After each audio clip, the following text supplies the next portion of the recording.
We are here today at Hardesty Library in Tulsa, Oklahoma. We're Oklahoma Connections Academy. We've got over 1,400 kids right now enrolled in our school, pre-K through 12. Our exploration station, our STEM bus, is parked in the parking lot where we're doing a virtual reality activity. So we go to these field trips so that we can interact with them and do hands-on things with them. We try to expand our field trips all over the state, but we really needed our own vehicle so that we could go to little bitty towns and meet with these kids and get this technology and interaction in their hands. I'm actually one of our exploration station STEM bus drivers. Today, we have the Oculus headsets where kids are just kind of having fun. Some of our students will have never experienced virtual reality.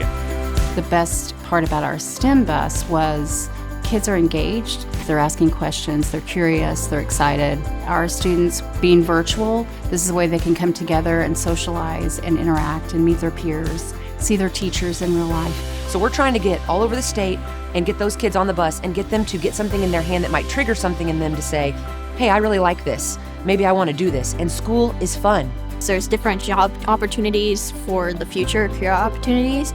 And I think with this bus kind of sparks that little light bulb, because one experience can lead to your rest of your life being just completely changed.